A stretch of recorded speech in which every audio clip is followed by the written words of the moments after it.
And so when I say Chinese, I want you to scream out the nation that's associated with this. For example, if I say Chinese, you're going to say what? China! All right, let's say it with authority. When I say Chinese, you say what? China! All right, that's just a test right there. So here we go. Chinese. China! Russian. Russia! Italian. Italy! German. Germany! Swedish. Sweden! Korean. Korea! Egyptian. Egypt! Nigerian. Nigeria! Black. Exactly. Nothing. Tell him, Pastor. Tell him, Pastor. Black, nothing. I hope you were able to successfully identify the issue. We woke now. What's up? Appreciate you. We woke now. What's up? Appreciate you. That's a very good note to end on, y'all. We woke now. I hope like we woke now. I hope like I hope like we woke now. No more talk. You're all I need. You're all I need.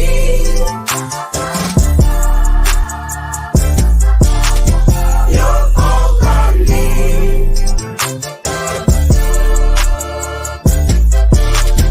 You're all I need. Church.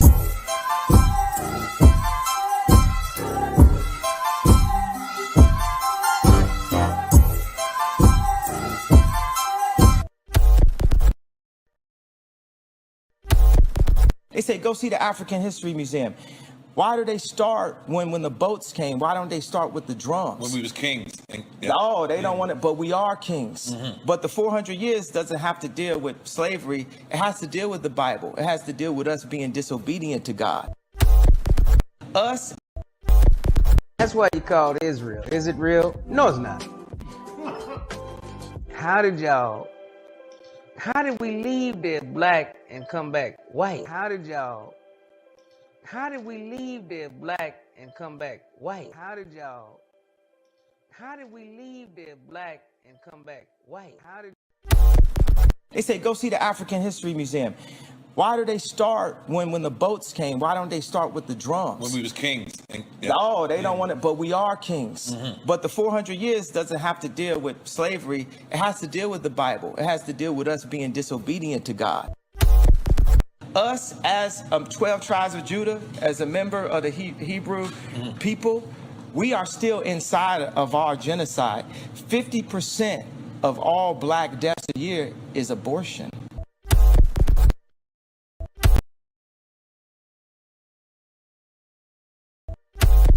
I'm so glad you're here because you can bring great clarity. Can you tell us a little bit about the Sephardic Jews and how they were scattered because they went west? I sure can. Because the reason why I want to is because a lot of them, and a lot of people don't know this, are in the Caribbean. They are. In the islands. And you're one of them. I know that. I'm one of them. I know that. Because, you know, a lot of folk don't know that those roots are there. One of the first batches of slaves that came to Jamaica, they were the Sephardic Jews. It's documented. And they're all over the Caribbean, South America, Central America, and even the South Central United States. Wow. And DNA testing is a factor in all this now. The white man is enacting a story all over the world. We left our homes and flooded the world. We smothered culture. We smothered knowledge. We erased history and rewrote it our way. Myself, my grandfather is 100% Ashkenazi Jewish. Claiming to be Jewish, Ashkenazi Jewish is just a conspiracy. White men claiming to be of tribes of Israel when I'm Germanic. You know, I have no ties to Israel, no ties to Judaism. It's a loosely written history that's been whitewashed over for centuries, and From the Renaissance. Oh yeah, right. You wipe everything clean. It's funny how exactly the Renaissance. It's this rebirth, but it's white rebirth. Think at the same exact time the Renaissance is happening, Columbus is sailing to America and committing genocide.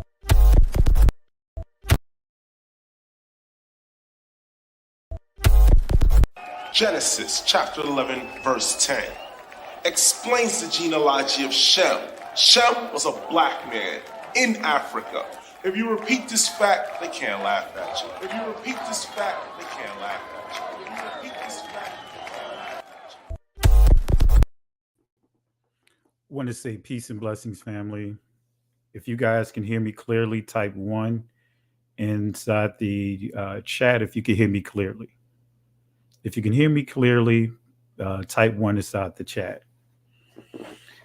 And this is a unscheduled live. This is a last minute live. And I know some that follow me, you're not going to catch this until the recording, as far as the replay. And family, I just want to take a little time out to talk about something here, right? To show you just how desperate people are to try to come at our people, their own people. We have a lot of hopping bobs, because I don't like to use the term coon. Why? Because you guys understand barracoon, when you start dealing with the word baraka, when we start dealing with the holding places of our ancestors. But I'm going to use hop and bob, right? I'm going to use hop and bob.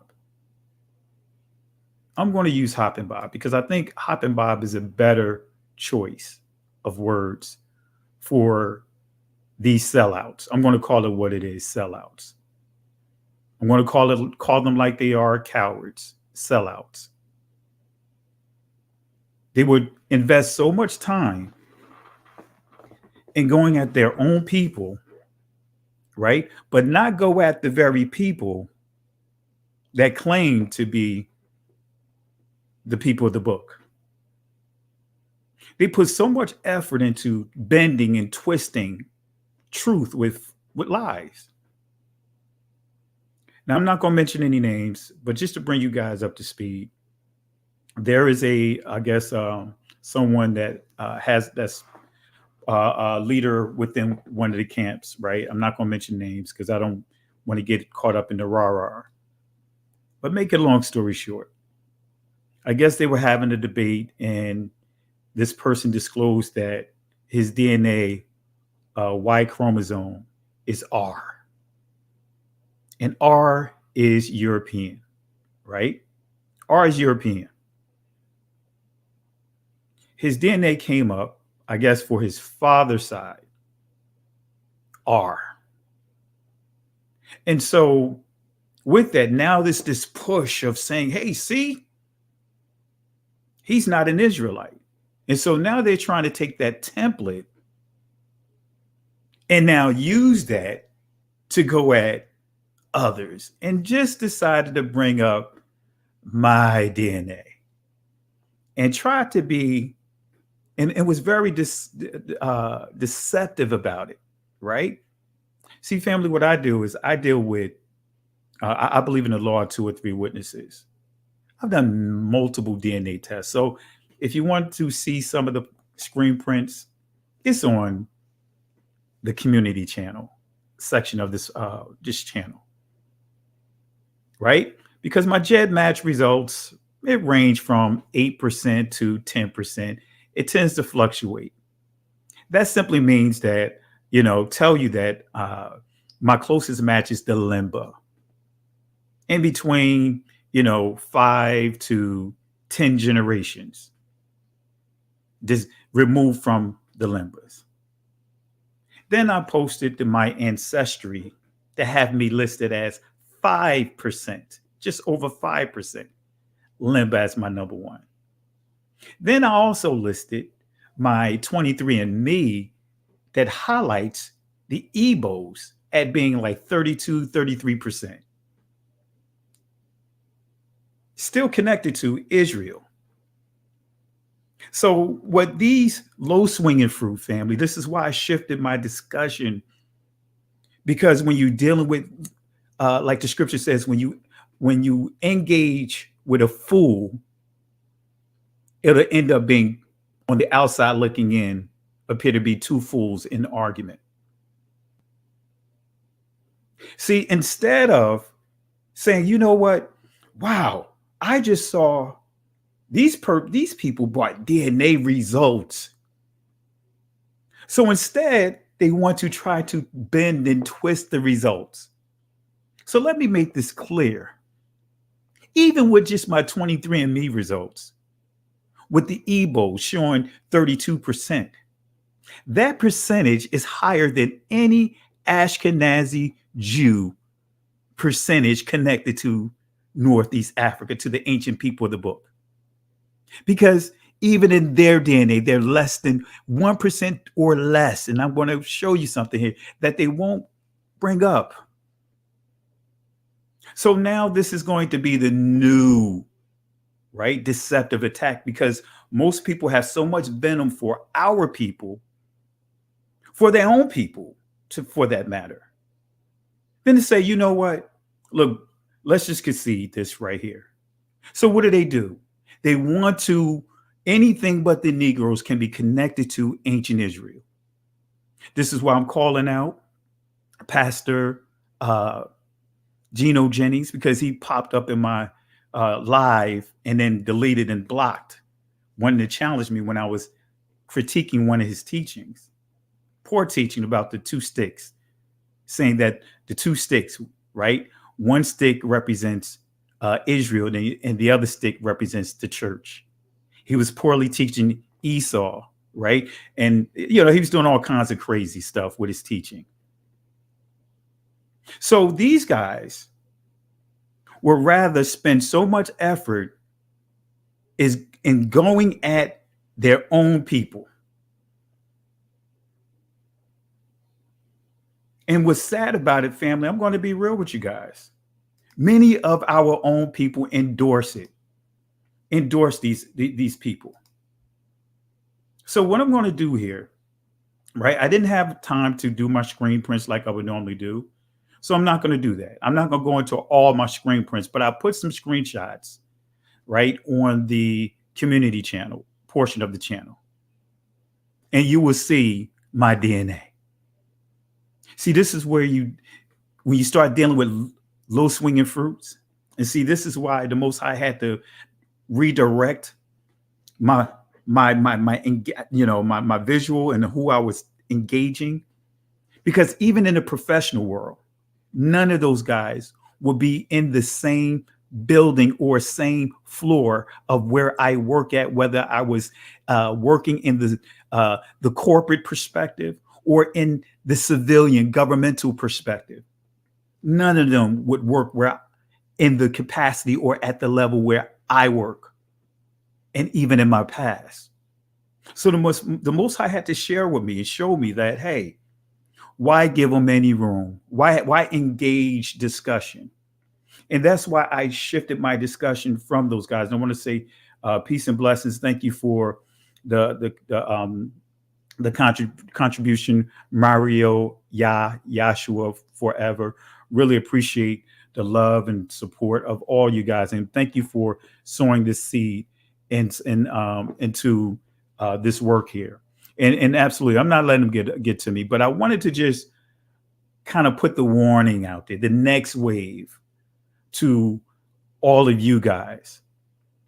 See, when you're dealing with people that are low swinging fruits, that don't have an argument, this is where they have to try to manipulate what things are. And this is why I wanted to just kind of share with you. And I guarantee you, they won't bring it up inside their discussions. They won't bring this up inside their discussions. They want to go after, because I guess this particular brother, when he did his DNA, shows on his father's side that he has R pointing to the Europeans, right? And of course, I guess he used his mother to side to really make his connection. So, but nevertheless, just because that's with that individual, you cannot now try to make that as a broad brush, even to try to suggest that someone has more of a connection to the ancient Israelites.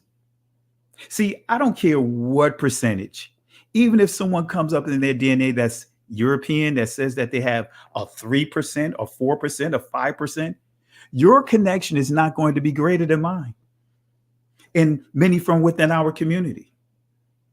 It's not going to be greater. It's going to always be less. So that's why I want to share this with you guys. And this is not, I'm I'm not irritated. I'm not upset. It's just disappointed just to see how low we have continued to stoop at coming at our own community. You got Geno Jennings being championed by these guys, by the church. Man compared the IUIC with the KKK. The IUIC with the KKK. Even said that the IUIC had people on corners beating up women and all kinds of stuff. Well, let's go to the church. I can bring up situation after situation, starting with pastors having their own wife killed, killing their own wife. We could talk about that. They won't talk about those things of pastors killing their own wife, pastors raping and seducing children. They don't want to talk about that. You don't hear them bringing this up, but they want to, try to paint this picture of us being descendants of converts. See, I call them hopping bobs. This is what each and every one of them, including Geno Jennings, they are nothing but hopping bobs. So I will not insult our ancestors. I will not use that phrase, hopping bobs, with these. I'm going to call them lowlifes, because that's basically how they behave. That's basically where they are, a bunch of lowlifes. And it's sad, that these people call themselves upholding the things of the Most High and behaving like this. This is hopping bob for those that don't know. This is hopping bob. You run afoul of Bob, you run afoul of me. You run afoul of Bob, you run afoul of me. You run afoul of Bob, you run afoul of me. I'm tired, boss.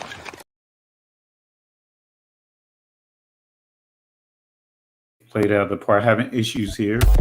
I'm tired, boss. He said it's too hot, boss. He tired. Too hot. He tired. Uh-huh. You tell that lazy jigaboo the state of Mississippi I ain't interested in his meteorological assessment. Listen up, jigaboo. State of Mississippi ain't interested in your meteorological assessments. You tell him the state of Mississippi is only interested in getting this here ditch cleared by sundown. State of Mississippi wants this here ditch cleared by sundown. You got that, boy. Got it. Boss. He don't sound like he from around here. He from New York City, boss. He from New York City, boss. He from New York City, boss. I want to say peace and blessings. Thank you for, my StreamYard is acting crazy here. So they probably, in the process, when I say they, YouTube is probably trying to take me down and give me another strike, as they normally do, and try to, suppress this channel. I want to say peace and blessings, Malak, Yashar, Yakanan. I want to say thank you for the blessing. Thank you for the, for investing in this ministry. Really appreciate you. all that you do. So let's show some love for those that have contributed to the work that we're doing here. Let's show some love for our brothers that's here. So family, so this is why I want to share with you here. You know, I posted the screen prints on my in the community section of this channel. Right? These people have put more effort in trying to tell their own people who we're not than to say, hey, you know what? Let's start focusing on, well, are they? Could it be a possibility?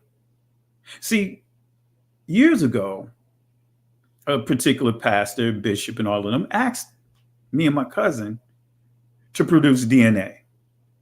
And not only did we do one test, we did multiple. I got 5 different pieces of evidence that I can prove me being connected to Israel. But then the goalpost moved.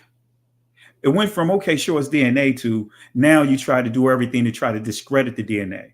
Why? Because they believe that in their approach is to try to discredit us, try to discredit the source. Because they know most of our people, unfortunately, whether you're in the church or outside the church, they bank on the fact that most of us don't read. So they are comfortable with spewing foolishness.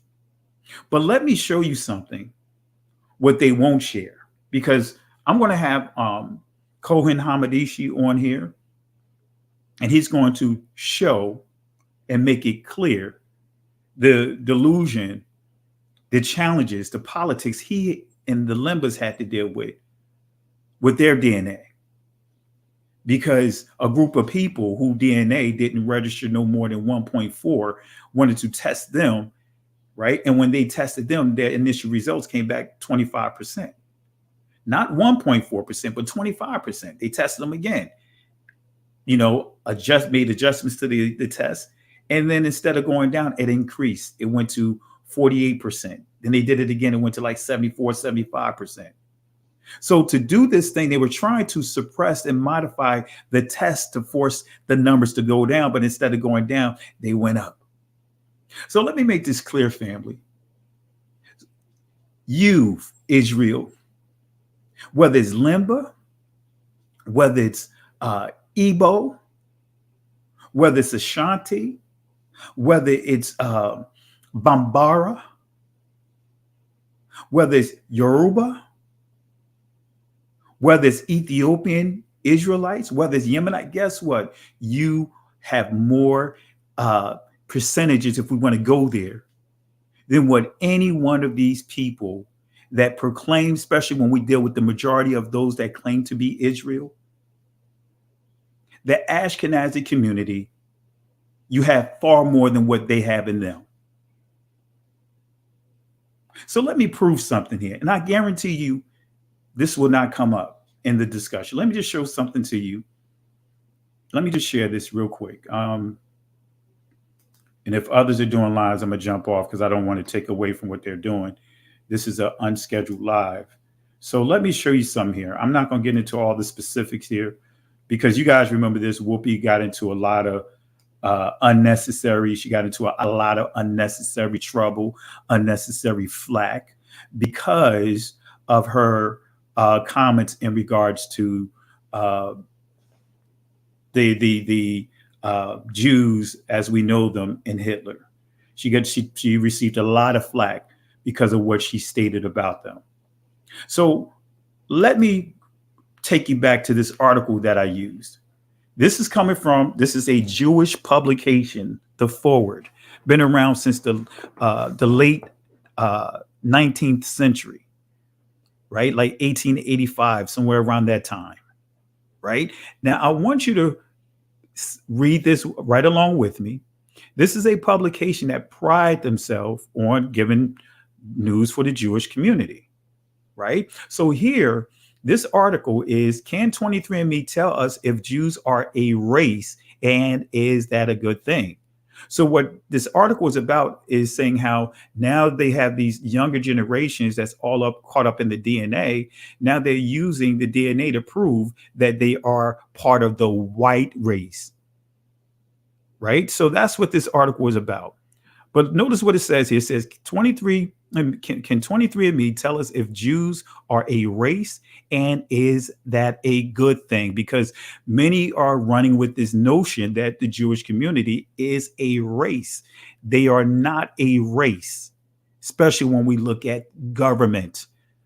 According to the Supreme Court, not just in this country, but other countries, the Jewish community, as we know them, they are not a race of people.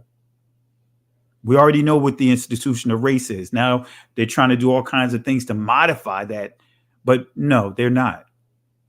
So this is what it says here. Learning your genetic makeup has never been easier than it is in 2017. For less than the cost of a doctor's visit, some people are trying to use the service to find out if or not, let me read it again, trying to use the service to find out if or to what extent they're Jewish, a phenomenon that worries historians and scientists. Buyers of mail-order gene testing kits do get solid information from them. They learn where their ancestors were living 9 generations ago. So family, when you understand, when you start seeing those numbers, those are starting to get into the generations. So that's why I said, I am 5 to 10 generations removed from the Limbas, right? 5 to 10 generations removed, that's what you see there. So those, let's just say if that first line, that first number starts off higher, let's just say 43%, and you selected that particular filter within GEDmatch, for example, that means that you have an extreme distance. You're like a distant relative of, right? But nevertheless, that's what it means. So what they're saying here, it says we're living 9 generations ago. So you'll get an idea when you look at GEDmatch, my ancestry, you could get anywhere to 5 to 10 generations. Now, your parents before you, if they did their DNA test, the numbers, of course, is going to be closer because they're closer to the generation. So, for example, if my GEDmatch tend to fluctuate between 8 to 10%, my father will more than likely be about 5%. His will fluctuate between 5% and probably 8% on GEDmatch. And it probably would be even closer numbers when we deal with my ancestry. It'd probably be around 3%. So that's just telling you that I am just we're all just few generations away. 5 to 10 generations removed. My great grandmother was a Native American, right? And according to the government, this is where they have the quarter rule that up to 5 generations that you can use benefits to get certain grants and stuff like that in this country. My great grandmother was was on record of being a full-blooded Native American. My grandmother on my father's side was 50%. And then of course they go down. My father would go from 50%. Actually, it's the eighth. My father went from my grandmother to my father was a quarter. And then from my father to me would be an eighth. And then from me to my daughter would be a 16th. That's how it works, family. Right? So I'm saying all of that to say is don't be deceived by the foolishness. This is why we have to stop giving room for these people to further enter into our space of discussions. Right? But let me read this and continue on. It says they learn where their ancestors were living 9 generations ago. Some have found some have even found living but long lost family members The danger, experts say, is that in relying on these kids to learn about their genes, users are perpetuating the notion that Jews are a race. Wait a minute. This is a Jewish publication saying that the Jewish community, as we know them, their own community, saying that the users are perpetuating the notion that the Jews are a race, a concept they say has no scientific basis. Let me say that again. A concept they say, and this is where you start getting into the anthropologists, right? A concept they say has no scientific basis, right? Users are again perpetuating the notion that Jews are a race, a concept they say has no scientific basis. Is this quote true? Absolutely, because I'm going to give you a quote from the Anthropology newsletter, The Origin of the Idea of Race by R.G. Smedley, 1997. And this is what she says. Contemporary scholars agree that race was a recent invention and that it was essentially a folk idea, not a product of scientific research and discovery. There you have it. This is not new to anthropologists. So I just confirmed that with a source. Race was a recent invention and that it was essentially a folk idea, not a product of scientific research and discovery. So let's go back to this article here because I want to hone in on a key point. The idea of race has historically slotted humans into a handful of categories: Asian, African, white, and etc. But research has shown that there can be as much genetic differences within these races as between them. And experts say the notion that one skin tone and facial features alone can predict social behavior is plain wrong. So what they're saying is just because you say that you're from Africa, right? Or say that you are black, it's saying that there could be quite a bit of genetic differences among those that are classified to be black people. That's what it's saying. Same with the Asians, same thing with the white category. This is why we have the problem in our community, right? Just because you say you are an African doesn't mean you know what tribe you are from. Peace and blessings. Thank you to my buddy Sean. Appreciate the super chat, and family. Let's show some love to Sean for showing some love for the platform. And Sean, let's talk this weekend. All right. Been meaning to get back to you, but things have been really hectic on my end. All right. So the idea of race has historically slotted humans into a handful of categories. That's all it is. See, if some of our brothers and sisters want to run with the notion of saying that they are Hamitic people, fine, go ahead. You that's your choice. Especially if you say that your lineage, your heritage, your everything ties up to that. That's your choice. I'm not going to be mad at it. But don't try to tell me when I'm giving multiple, not just me and others, giving multiple proof with DNA.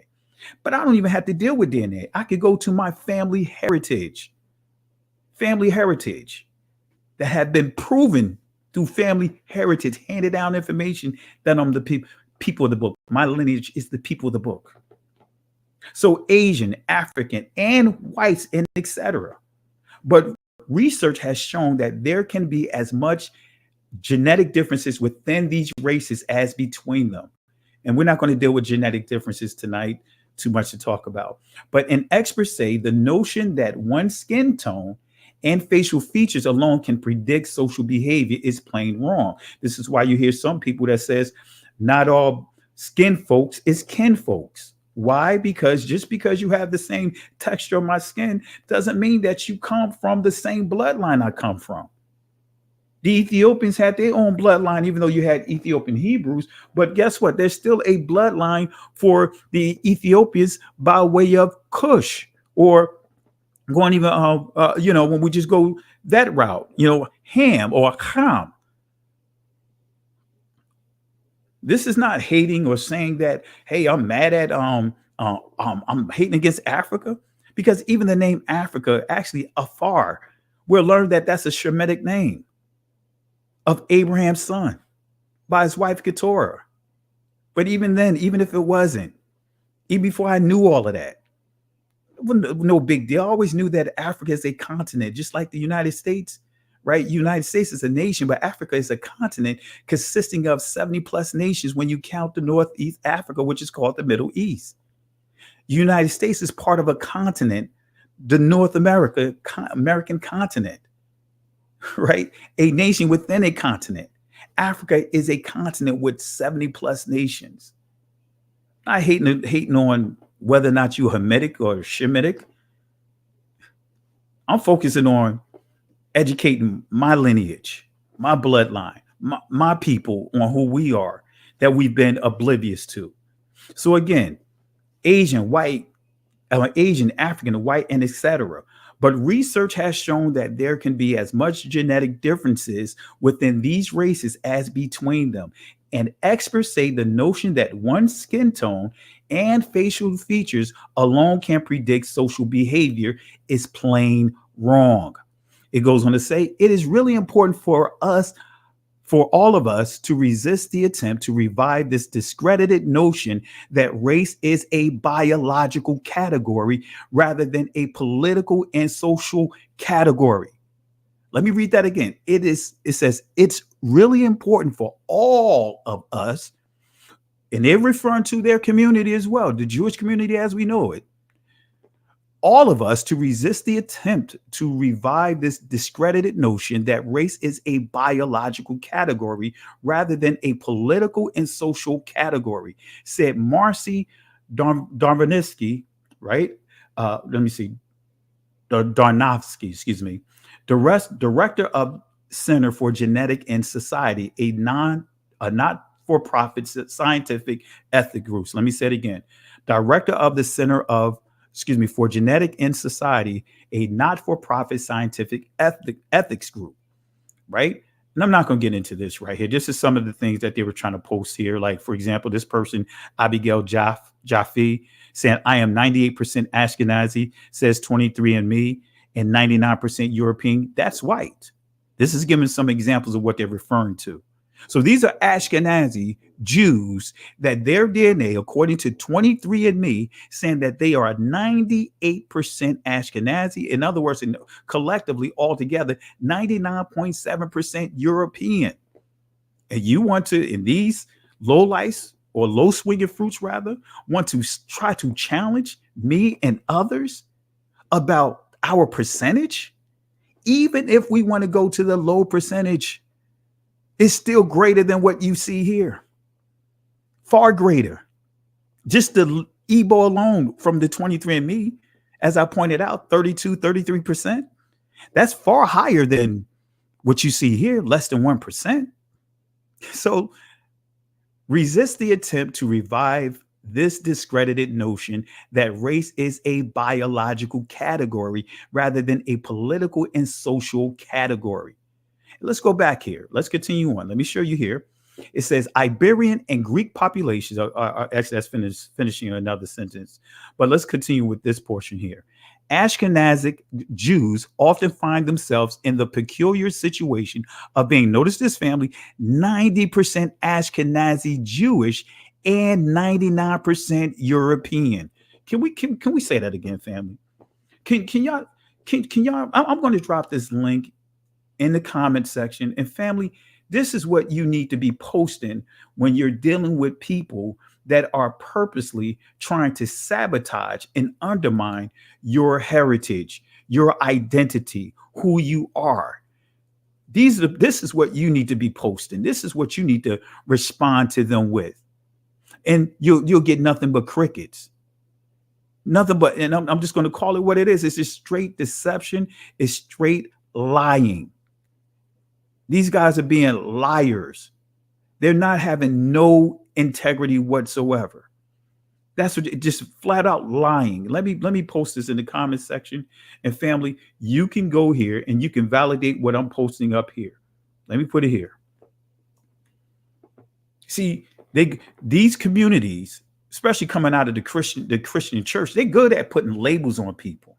They're good at trying to establish classes. Why? Because they're the ones that created and continue to push the notion of the institution of race. They're the ones that really push that agenda. Guess what? Even with the DNA, right? I don't go too deep with the DNA. You don't hear me talking about the DNA, but if you want to go there, I can go there. I know the flaws in DNA.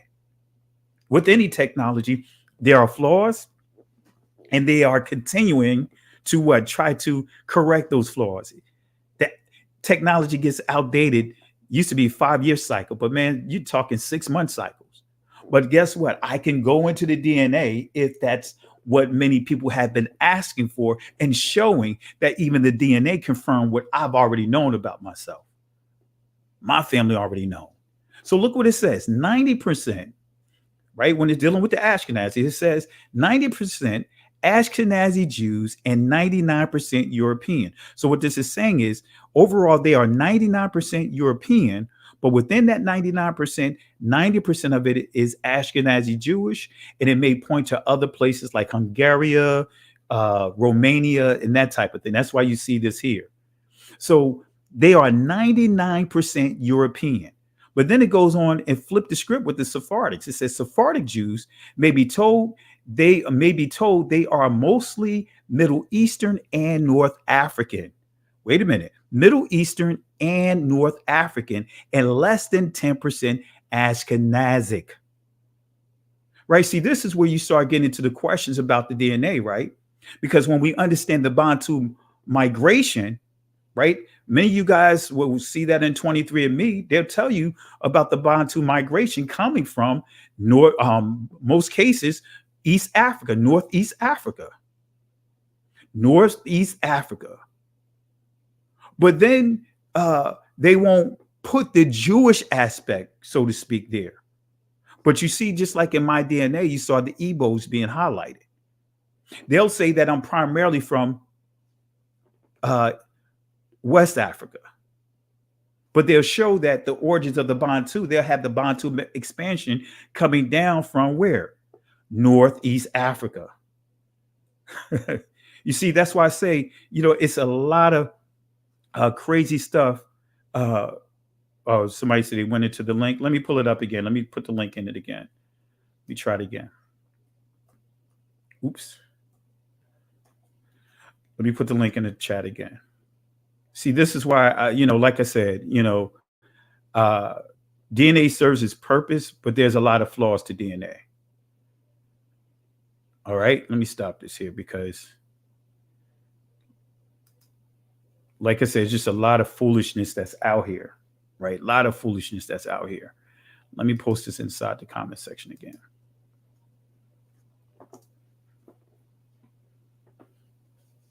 See, that's why I want to say you can't, for me, I'm very hesitant about throwing all my eggshells into the DNA. Why? Because again, just what I just pointed out, the Limbas were confirmed and proven to be descendants of Israel. But guess what? You'll see the Bantu expansion, but you won't see in your DNA them saying Israel. You won't see the term Jewish inside your DNA, which you should if you have Limba at the top. You should, if you see Igbo inside your DNA, like 23andMe, you should see Igbo when you see 32 or 33 yours may fluctuate. Some I've seen go as high as 40 to 50%. Some, like mine, fluctuates between 33 to 49% because, and that's a whole nother story.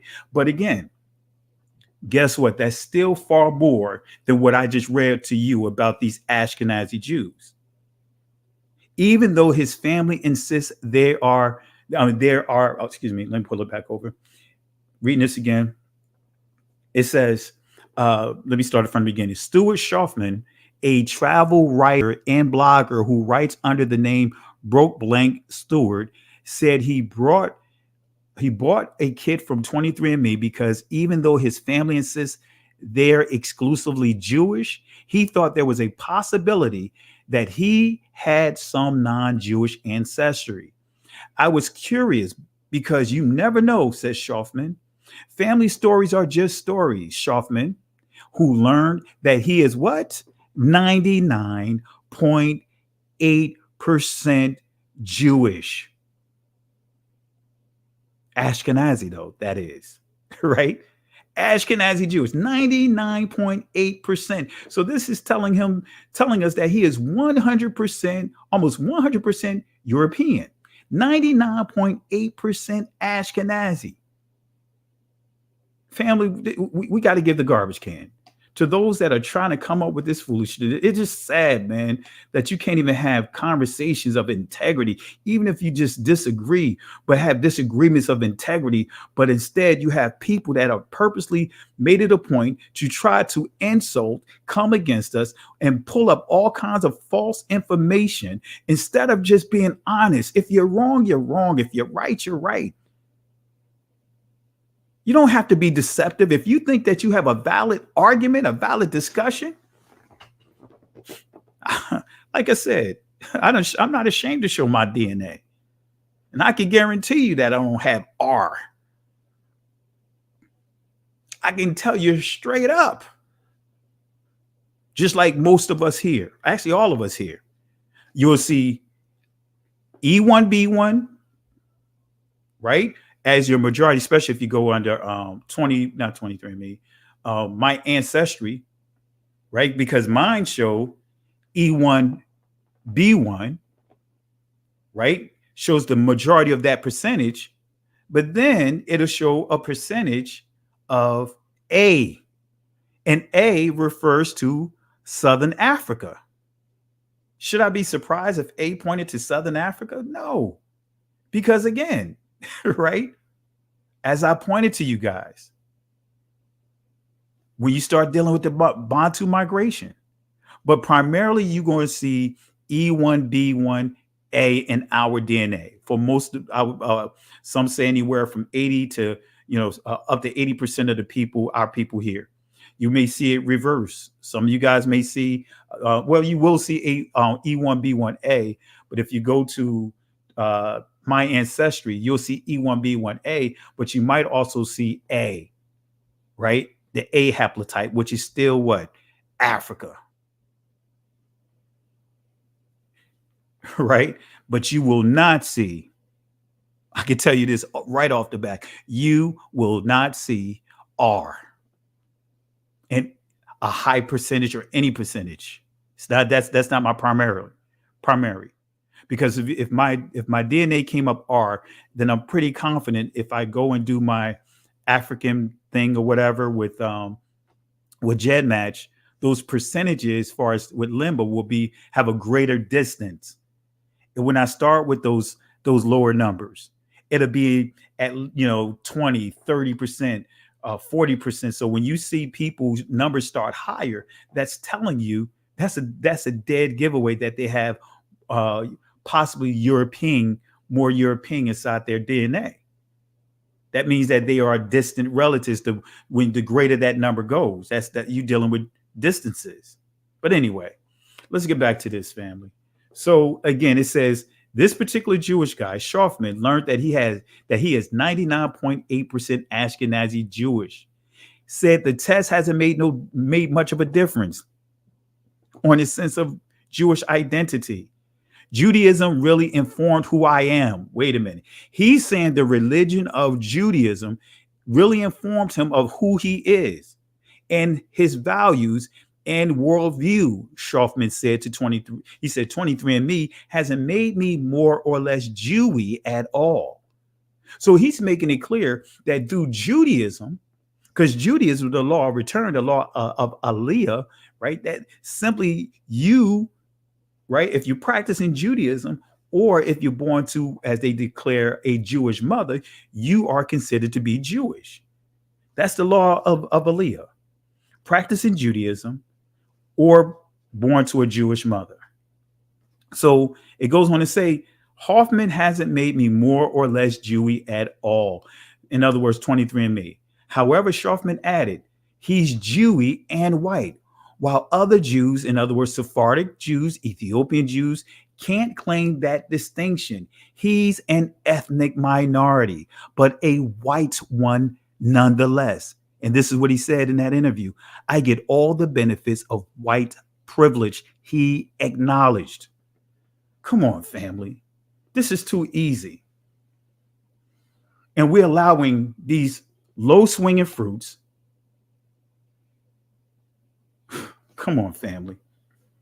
And you got people trying to go at my DNA and trying to use my DNA results just from GEDmatch to say, hey, using somebody else's and deceptively using it to try to say that they have more percentage of connected to Northeast African than what I do, using my DNA results from just the GEDmatch alone. Come on, family. Come on. The Igbos confirmed. So according to my 23andMe, just the Igbos alone in the 23andMe, that's 32 to 35%. That is much higher than any Ashkenazi Jewish person connected to where? Northeast Africa.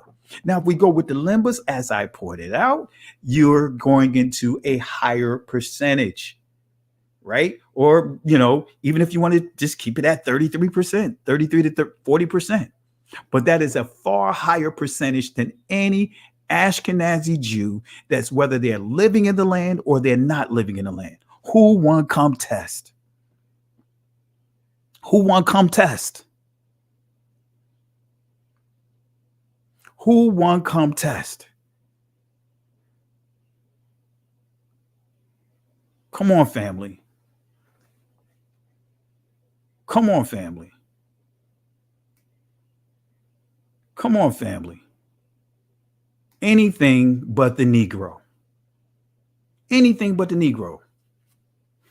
Anyone else can claim all kinds of stuff, but who? The Negro. Because you already got the other agendas that we're dealing with, but we got to deal with hop and bobs from within our community. Come on, family. See, they don't want to hear when an Ashkenazi actually come out and tell you the truth like this. The white man is enacting a story all over the world. We left our homes and flooded the world. We smothered culture. We smothered knowledge. We erased history and rewrote it our way. Myself, my grandfather is 100% Ashkenazi Jewish. Claiming to be Jewish, Ashkenazi Jewish is just a conspiracy. White men claiming to be of tribes of Israel when I'm Germanic. I have no ties to Israel, no ties to Judaism, except loosely written history that's been whitewashed over for centuries. And, From the Renaissance. Oh yeah, right? You wipe everything clean. It's funny how, exactly, the Renaissance, it's this rebirth, but it's white rebirth. I think at the same exact time the Renaissance is happening, Columbus is sailing to America and committing genocide. See, they don't want to talk about that. See, they want to come up with all kinds of catechisms and, hey, show me that there's someone that said they came off the slave ship saying that they're an Israelite. When you do have someone saying that they are an Israelite, even in their autobiography, said that on the slave ship, he said his name was Jacob and got beaten, not one time, but multiple times. See, they won't play those videos. They want to for their listeners, and have deceptive discussions, trying to just, kind of like Geno Jennings. He said, hey, he says that the Messiah is black, but he points to Israel being the Ashkenazis. Come on, family. Wait till we drop Road to Savannah, man. We got some things that we're going to share bring to the forefront. Family, that's why I wanted to do this quick live. For those that are just catching up, there's a very low swinging fruit group of people that continue to come up with all kinds of foolishness to try to bend and twist the truth in the eyes of their followers, to try to say that we're not the people of the book. Apparently, there was someone from one of the camps that DNA came up that are on his father's side, which is European, which is saying that more than likely he's mixed. He has more than likely a white father, a European father, and a sister for his mother.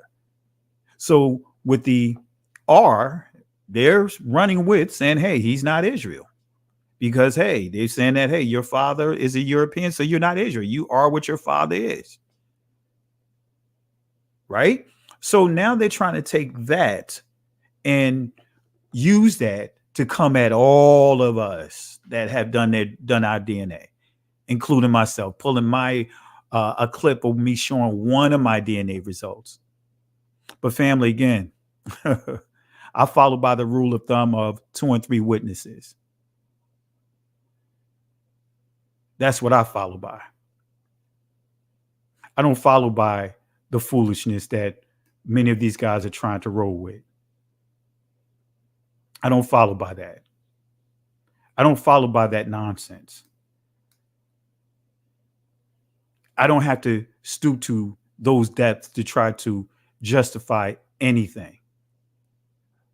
See, it's all bait and switch. It's clickbait.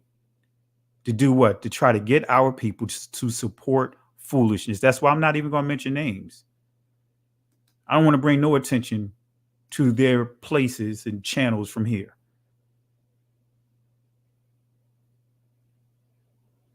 You know, family, that's why I just wanted to do this live here. That's why for those that are getting caught up, you know, if you want, again, go to my YouTube channel. Well, you're already on YouTube channel. Go to the chat portion of the channel and as far as the community center, and I posted 3 different results. And I will challenge anyone who says that they are Jewish, who's connected to the Ashkenazi Jews. If you want to come and challenge me, I will challenge anyone who wants to come up here and try to disprove what I just presented here.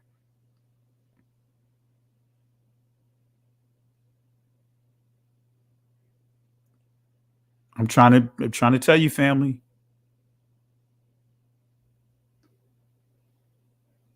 Trying to tell you, family.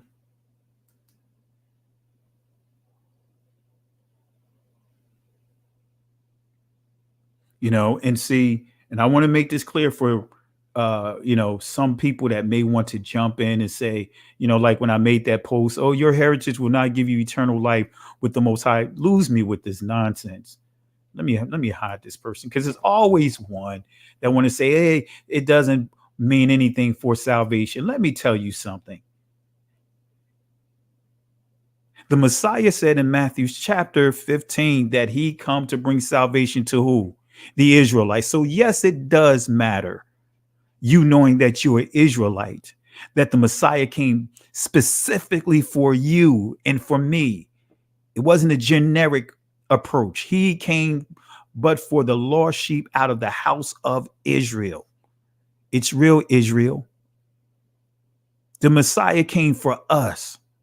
And when he sent his disciples out, he made it clear, make sure you prioritize going to your own brothers and sisters in Matthew chapter 10, because he said, don't go nowhere else but to the house of Israel. He didn't bypass it, tell his disciples to bypass their own people and run to those that are non-blood descendants, those that was actually persecuting our people, that sacked Jerusalem. He didn't say go out to them first. No, he said take care internally first. That's what Nehemiah did. Nehemiah wasn't focused on the outsiders. He was focused on Israel. Focus on Israel first. Kicked out the money changers that was hustling on the Shabbat by the wall, by the entrance. Kicked them out. Come on, family. The Messiah didn't teach a generic message. He made it clear he only prayed for those that belong to him. He didn't teach a generic message, family. Look it up, family, for those that are coming up with these foolish responses, like the person I just kicked out of the comment section. Oh, salvation. Well, being an Israelite doesn't matter long as you just have salvation. No, we've been deceived with that. We've been deceived with that. The Most High in Psalms tells us that he spoke to no other nation like he spoke to Jacob. He didn't speak to no other nation like he spoke to Israel. He only spoke to Israel. He spoke directly to Israel.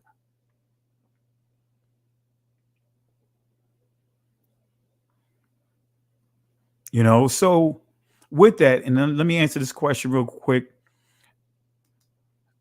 I'm going to answer this question when it says Bantu, are Bantus Israelites? That can be a very Bantu, right? The word Bantu simply means people of many languages. And see, that's why even on my DNA, that's why I believe it's still, even when you see the number 2 has Bantu, because I believe it's still dealing with the same people. Because it doesn't tell you who the Bantus is, because that's why you have the Bantu Limbas, you have the Bantu Igbos, you have other tribes that are part of the Bantus in terms of people of many languages. So Bantu, when you're dealing with languages, a group of languages like Shemitic, initially Shemitic was a term used for languages, but it morphed into being more of an ethnic term. So Bantu simply means people of many languages. So it really boils down to the tribe, right? But when we look at the Bantu people, the Bantu expansion, and when we look at this, hey, you see them in North Africa. You see them in Northeast Africa. You see them migrating. So you'll see that it wouldn't surprise me when you see Bantu in your DNA, you're going to see, for example, Bantu Limbas. You're going to see some of the other Bantus like Yoruba. You're going to see some of the other Bantu associated tribes inside your DNA. So I hope that helps you. I hope that helps you, Amiya. I hope that helps you with that explanation. But maybe one day I'll do a full teaching on that. All right. But family, this is why I just wanted to do a quick live. And like I said, I haven't, had any rest. Came straight home and had to, do a teaching with my sister, Dr. Newell. And then from there came over to here. All right. So again, we just knocked it down. And notice what this says here about race, the term race, which had been a classificatory term like type or kind, but with ambiguous meaning.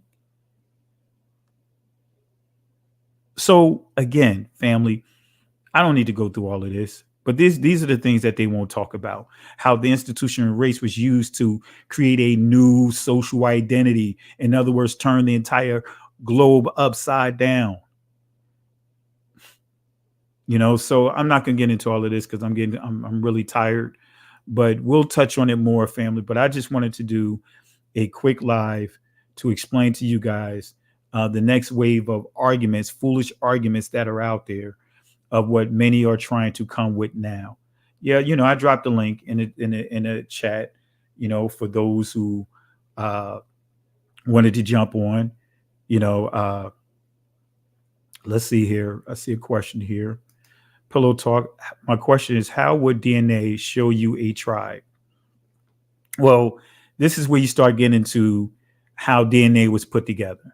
DNA the technology or the science been around since like the 19th century, 19th century. But the way it's been used, it's really started moving forward with its usage right around 1948, 47, where the Jewish community as we know them supposedly returned to Israel. So they began to use those DNA to kind of specify certain regions. And then what they would do is, for example, E is specifically used saying who came from this particular area. So when you start looking at tribes, they start doing DNA tests of tribes, just to establish a DNA database to kind of, these letters that they created to represent specific regions, just so that way they can actually start establishing more definitive, I guess, terms like for the Y mutation. So that's all when we start dealing with DNA, you have haplogroups or haplotypes based off of the Y mutation, how it mutated in a particular region. So what they did is, for example, when they established, for example, a DNA E, right? That's just telling you that whoever has that DNA is from Northeast Africa, right? Because truth be told, you'll see E under some Hamitic people as well, like Egyptians. It's just telling you that you're from the region. So that's how they really try to narrow it down. And again, it's still a ongoing evolution of that technology. It's still an evolution of it. So I hope that helped. And maybe, like I said, I'll do a go even in more in depth with that in the next time we do a live. So let's see here. If they hate us, they better get over it, because the bigger then it, that's because let me see. They better get over it, because that's bigger than accusing us of barricading the doors of heaven. How stupid can they be? You know, but yeah, it's just really petty. It's really petty. Let me see here. What percentage of Bantu make you Hebrew? My DNA says I'm 77% Bantu. Is 77% enough to be considered Hebrew? Well, I'm going to say this. I don't know what your DNA says, but more than likely, when you see 77% Bantu, you know, that's you did. That's more than likely, and I'm not sure what you used as your DNA when you did your DNA. What that is saying, more than likely, you probably have Igbo, you probably had Limba, you probably have some other Bantu groups, and they just meshed the numbers together. So the key is within that, and I'm sure you have Hebrew within there, because I'm sure you have some Hebrew tribes, Bantu tribes, that was proven to be descendants of ancient Israel within your DNA. So just saying that Bantu, you know, that's still kind of like bland. But if you take your results, and I'm not sure what you used, but take whatever you did your DNA with, take that result for us, the raw results. Either you use GEDmatch or use My Ancestry, right? Upload those results there, and they'll give you more of a breakdown of the tribes and all. So my cousin Benea did an excellent job of giving you a breakdown or on not 23andMe, but My Ancestry. And that's where I went and, used that to actually compare to GEDmatch. I just didn't use GEDmatch. My Ancestry gives more of an in-depth breakdown in the history. So you'll see within there, it even goes into your haplotype and all of that. So within there, it makes it clear, brings it even closer, not just between 8 to 10%, as it ranges within GEDmatch, but it actually went even further to say 5%. All right, so I hope that helps you. Let's see here. My DNA says Y DNA is. I thought I saw that. So, family, like I said, I know it's a lot to deal with. Let's see here. My DNA says RZ20 278, but my closest genetic population is Limber. Genetic distances is under a 5, and I'm still an Israelite? See, that's what I'm saying.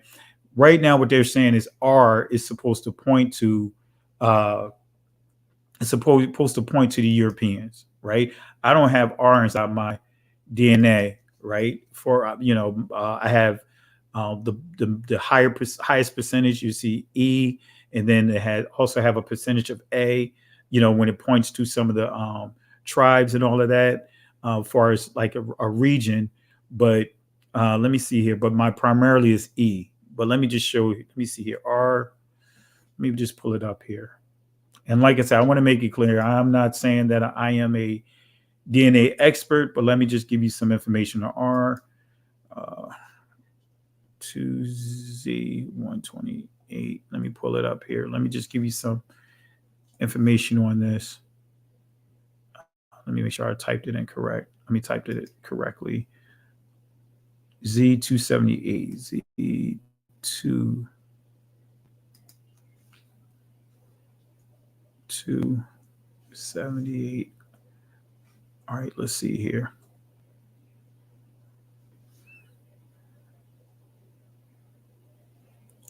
So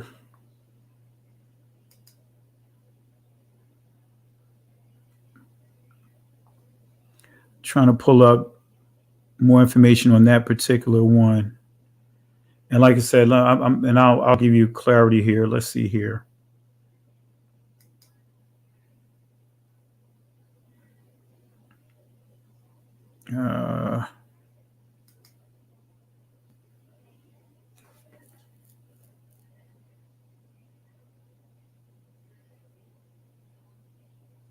Well, actually, let me pull this up here. I'm gonna share this on your screen. I hope this helps. And see, like I said, when you read some DNA sources, they'll tell you that R is strictly is European, right? But let me just bring this up here. Let me share this for you to help you here. I just did a quick Google and let me show you what I came up with. All right, let me pull this up here. And that's why I said, man, when you start really going into the DNA, that's why I say it's a lot of flaws to it. I don't use it, me myself, as a you stop the share. I'm not one that really use that run with it all the time. I use it for when I need to use it. In other words, if people asking me a question of how am I connected to Israel, I'll pull that out. But let me just show you this here. Now, this is what it's saying. This is haplogroup.org, right? Let me pull it up here. All right, this is for you, JD, right? And I can't see your results, but just off your question says, let me zoom it in so you can see what it says. Oh, it's not looping. So it says RZ278 is a branch of on the paternal tree of humankind. It and branches help trace human history from our origins in Africa. But then it gives a summary here. It says here, summary, Eurasia, right? You got Europe and Asia. And when you look at that area where it connects at, that's Eurasia, right? Europe, and you have Asia. That whole landmass is called Eurasia. But when you look at the portion that it connects at, that's Eurasia, right? And you're still kind of above that area within that African region, but that's where it says that this extends from, right? Let's see here. Let me see what else it says. All right. And then it gets some variants here, not getting into all of that. So this is why I just say, family, DNA is ever evolving. And that's why many of the, even with the Igbos, they didn't care whether or not DNA proved or disproved, right? Because they knew their heritage. Got my buddy Jay Highstyle in the building. I'll drop the link, Jay Highstyle, if you want to jump in real quick on this DNA discussion. All right. And I'll bring you up to speed. It's my buddy right here. And so again, family, that's why I just want to bring this up here. We cannot say that we know it all when it comes to this. It's ever evolving. Truth be told, when they started really pushing the DNA technology was in 1947, 48, and they were trying to use DNA just like Samuel Morton was trying to use craniums to show levels of intelligence. They would Samuel Morton, he wanted to prove that your brain size and your thickness of your skull and all that, nasal cavity, that represents how smart you are. Even though he confirmed that we are the people of the book, that we were numerous in Egypt as slaves. But again, when we look at DNA, it is an ever evolving technology. And this is why we have to be careful of getting caught up and driven by DNA, because it's ever evolving. So again, as you see here, R, right? Again, as you see up on your screen, R, this particular haplogroup, let me just zoom it in right here. It gives you a summary. It's saying when it says about 4,500 years ago, it's saying this mutation occurred in the DNA strand. This R mutation occurred about 4,500 years ago.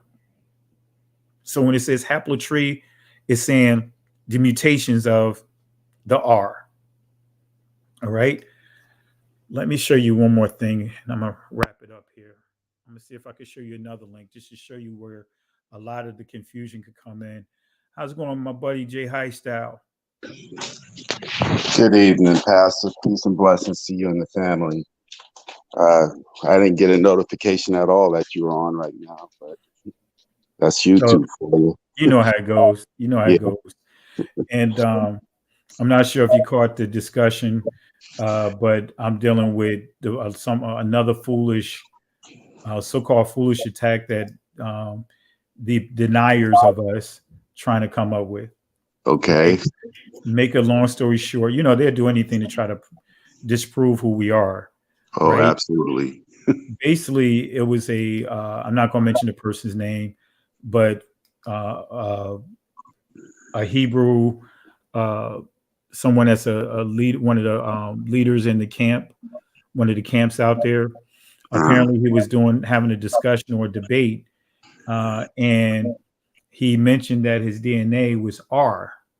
And I know that for the most part, when you're taught about DNA, they'll teach you that R is Caucasian, Europeans.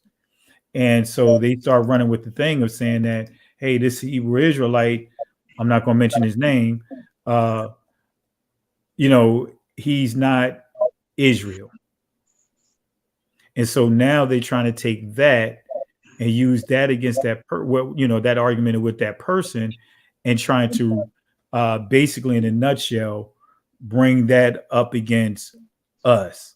They were even trying to have one of my screen prints of Jed Match when I showed that, hey, at that time my DNA distance was like 10%, and Jed Match it tend to range between, fluctuate between 8 to 10%. Most people don't know those numbers change. In most cases it'll go, it stay within a 2% range. You know what I mean? And you already know, you know this stuff better than I do. That when you're dealing with admixture, it definitely fluctuates. There's so many different what I want to say, influencers as far as the DNA markers, that the percentages they constantly change. And that's one of the reasons why I say that if you want to use DNA, it's mostly for detecting migration patterns, and it's not the only thing you can solely use. You must bring other things to the table, like history and archaeological findings, so on and so forth. You can't just rely on DNA and say, oh, I'm E1B1A, and say, oh, okay, I'm Israel. No, it goes much deeper than that. There's several different things you have to bring to the table. Yeah.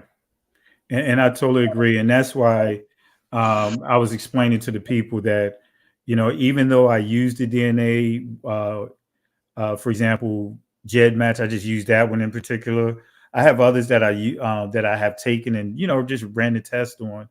But I let them know I don't, and this, Jay, you don't hear me bringing up my DNA results all the time. I brought it up at the time of a discussion and I left it alone. Because again, I know it's more to the technology than what many people know. Right. Now, don't get me wrong. Once the theory has been proven that a certain genetic line or lineage lines up with the people of Israel, then you can use that. But, if you're just going again off, like I said, just solely DNA, and you don't have a clue as to what the history tells you or what the migration patterns are in particular, then it's pretty much useless. Absolutely. Absolutely. And so that's what these groups now trying to come up with an argument of stating that, hey, they actually pulled up a screen print of one of the, when I did my screen print showing my DNA with my Jed Match results, trying to suggest that I'm not connected to the people of the book. And that one of the people who was trying to come at our community, I'm just not mentioning the names, but they have more of a connection, a higher percentage than what I do to Israel. Right. And so what I was sharing with the people, remember the article I shared with the forward when it talks about DNA, how the Ashkenazi Jews and many of them are using DNA to prove that they're part of the white race. Well, I was sharing in that Jewish publication that they make it clear that the Ashkenazi Jews, they are 99%, 98 to 99% European. You know what I mean? Right. So at the max, you're going to find 1% of them being connected to Northeast Africa. And so what I explained to the people as well, I don't put a lot of credence into a lot of what is written on like 23andMe and some of these sites, because we have Limba, for example. I'll just use me for example. I have Limba at the top of my DNA in most of the results. So do I. But guess what? They're not going to point my DNA to Northeast Africa. They're going to point me to West Africa and South Africa. But they already proved that the Limbas are descendants of ancient Israel. Right. So if Limba is coming up in our DNA, then we should be pointing to Northeast Africa. And that's exactly what I mean, Pastor. That you're giving a prime example of how that information should be used. You can't, again, just go solely off of genetic information. You have to link it with other things. Exactly. And see, with 23andMe, it'll show you, like, for example, it'll tell me that I'm primarily from West Africa, right? But then it showed me that my DNA connecting me to the Bantus, showing the Bantu expansion starting in Northeast Africa. You see what I mean? So wait a minute, I'm connected to the Bantus, and you're saying my DNA starts in Northeast Africa and it makes its way all the way to these other areas. But I'm primarily from West Africa. And the reason why that is so, again, is because of all of the traveling that the Israelites did, back then, up until the present time. We didn't just stay in one spot, as you know. Scripturally, that's true. We did not stay in one spot. We were very mobile. We moved around. So it wasn't just like we stayed in West Africa or East Africa. We were all over the place. Even up in Portugal and Spain. So yeah, definitely got to go by migration patterns. Exactly. And so what I say that's unique about us here, we kind of like, and I want to say peace and blessings to Pillar Talk. Appreciate you for jumping on here. But what's unique about us here in the States, when we look at our DNA, we're connecting the dots, because we're not just showing Limba. Right. We're showing Igbos. We're showing other Shemitic groups. Even though when you look at, for example, my jet match, right, it'll go, even though it has further distances, but you'll still see Ethiopian Jews. You will see the Yemenite Jews. You'll see the Moroccan Jews. You still see that they're shown as being distant relatives. But you see all these different Shemitic groups within my list there. So that's why I say we are in a unique position Can I here. ask a question? Oh, hold on 1 second, sis. Let me just finish my thought. I got you. So this is why I say we are in a unique position here, because we can connect we can connect the dots, because many of us, if not all of us, when we do our DNA and we process it through those sites, those channels, it's going to show multiple tribes. But go ahead, sis. Appreciate you jumping on. Yes. So I have a question, and the question is, he said that he used, thank you, I appreciate you. My question is, he said that he used DNA for migration. like as proof of migration, something like that? Well, what he's saying is that DNA will show you migration patterns. And what we were, for example, I was explaining to him about how 23andMe showed, it said that I'm from West Africa, right? But then it tells me that my DNA points me to the Bantus, and that the Bantus, they show how my ancestors migrated from Northeast Africa area, and it shows the migration patterns there. But it's like, wait a minute, but you're saying that I'm primarily from West Africa. You see where I'm going at with it? I'm just showing you the flaws in how it reads. You telling me that my DNA tells me my migration patterns is with the Bantu expansion, but then you telling me that I'm also primarily from Northeast Africa. Does that make sense? Okay, Okay, so what's your question? okay, because what I'm not understanding, it doesn't actually, because if you're talking, yeah, no, because I'm trying to say it doesn't make sense to me, because when you're talking DNA, DNA is a very vague thing. And it would not give you it wouldn't give you migration patterns, because our DNA don't work like that. So I'm trying to figure out, when you say migration pattern, how is this going? Because my DNA can only tell me who I'm related to, but it will never give me a geographical location. It would also never give me a tribe. Which wouldn't give an origin story. It definitely wouldn't give a migration story. And I think you're missing the point here. From my understanding of DNA. Yeah, I'll let Jay answer that as well. But what he's saying is, for starters, how do they come up with, let's just say, these different Y mutations? Because when you look at these different letters, all they are Y mutations, right? When you say haplotypes or haplogroups, they are Y mutations, right? So what they've done is they determine certain letters for certain regions, right? Let's just say the E is for Northeast Africa, right? But what happens is, if she dropped off, and Jay, I'll let you answer that, go deeper with that, because you're more, matter of fact, I'll let you explain. I was going to explain it, but you're more of an expert of it than I am. Go ahead, Jay.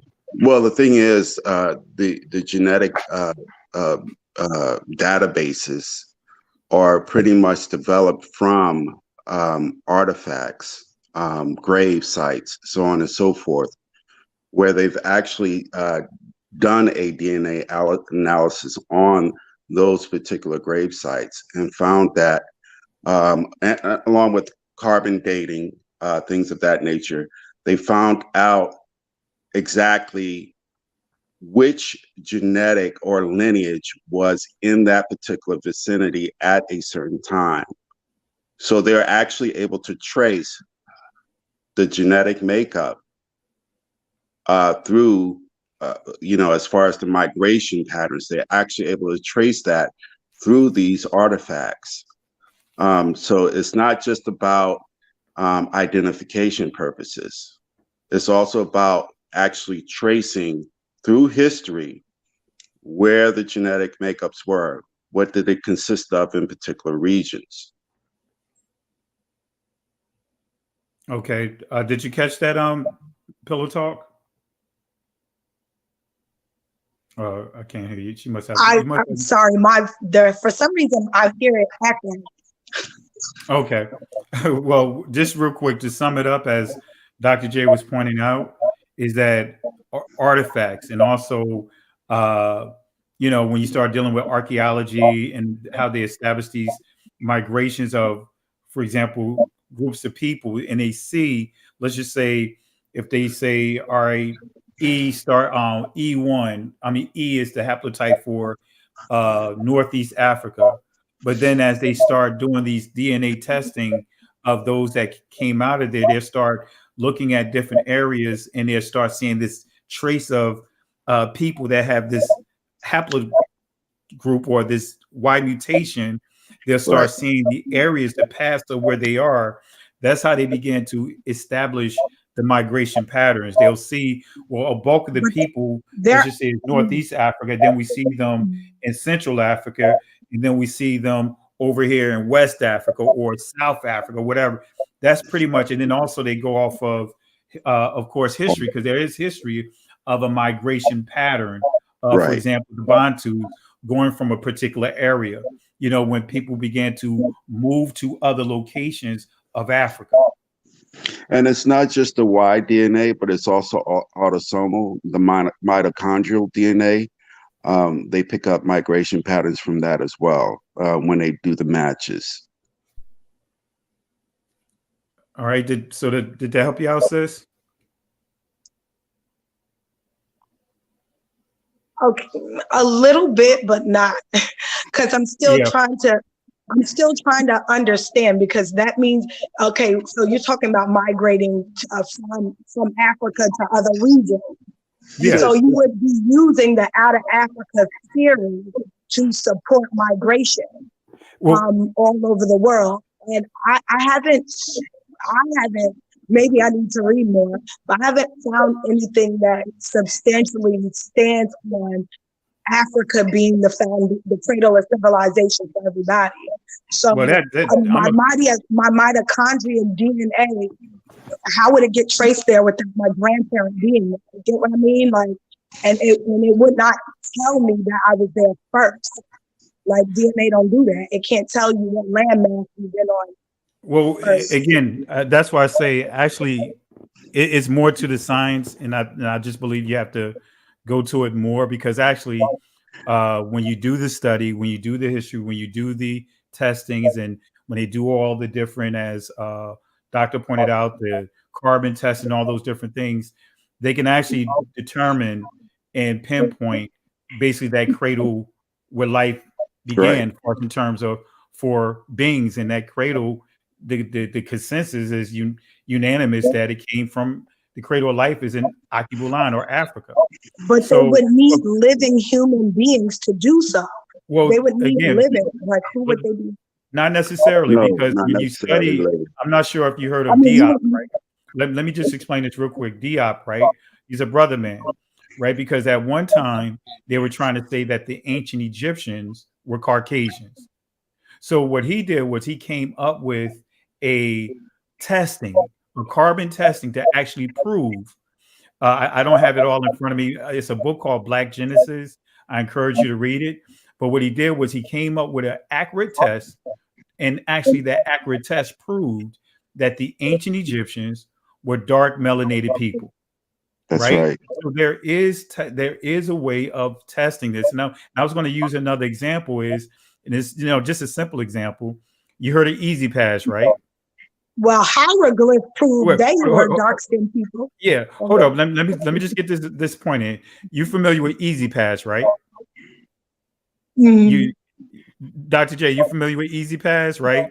That it's on the highway, the tolls, right? When you're going through tolls, so basically in Florida, I just went through all that just recently. So if we look at it from a perspective of DNA, right? I can show you Dr. J's patterns, driving patterns, or where he drive to based off the data that I have from my database. So each time he gets registered or go through one of those let's say tolls, guess what? It registers into the database. So I can start establishing a pattern of how he travels. I give it from speed to the locations he tend to go to quite often. So I'm just using that as go ahead, doctor. Here's the thing, sis. Also, you were saying that you pretty much have to have a living organism to basically analyze, or at least a dead corpse that has been dug up from my ancestors. But not even a dead corpse is my point. You can just use not hair. Necessarily. You can use hair. I'm sure you can.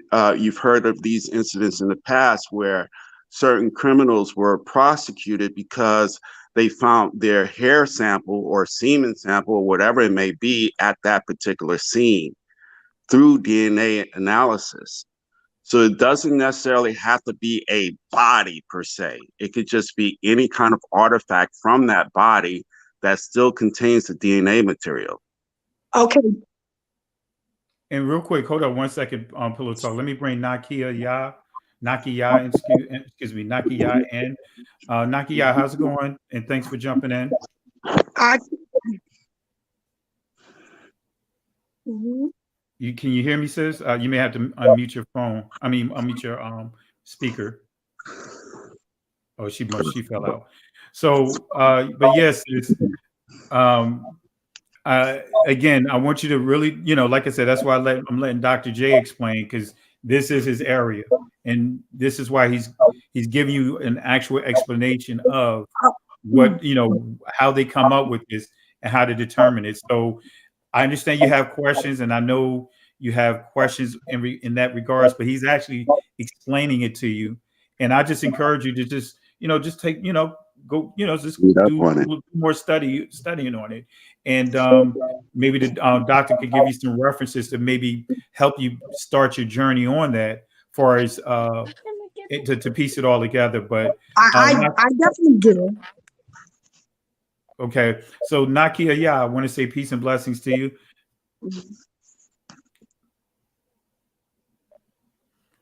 You still there, Nakia? Yeah. Yeah, I think she's having problems with her connection. So, like I said, I just wanted to let Doctor explain it to you. Even he gave it he explained it much better than what I can explain it. But I just encourage you to just continue to do some research. And Doctor, what do you suggest as far as a place to start out at? I would start with like Google Scholar, just online, basically. Google Scholar has a whole bunch of references you can utilize and read on genetic analysis. And pretty much when you get to that point, you can type in whatever topic you want to pretty much learn about, and it'll show you different research papers and how they went about doing their analysis. So I would encourage you to start there first. All right. So any other questions? Are you good, Pillow Talk? Well, what I'm trying to say is, okay, so when they do these ancestry no. What I'm saying is, when they do these ancestry DNA tests, right? And they're swabbing your mouth and they're putting them in the tube and they're comparing your DNA to the different tribes that are within the continent of Africa, right? And they're using that as a reference to say that you are part of the Bantu tribe or I don't know, some tribe within Africa. And my question is, how is that showing you originated from that landmass through your DNA? Because from what I know about DNA, even if I'm related to somebody from the Bantu tribe, I doubt it, but I'm just saying, even if you was cousins to somebody in the Bantu tribe, how do we know migration took place from Africa to America and not, you get what I mean? Or not America to Africa? Yeah, I understand. Because we still would be going with the out of Africa theory, and we know that the U.S. have older civilizations than Africa. That's not. So, if DNA did work that way, why are we not using that as a way to get rid of illegal immigrants? Because the only way you're giving a lot here. I understand that DNA working that way. I understand, but it's not legal to even use it in court.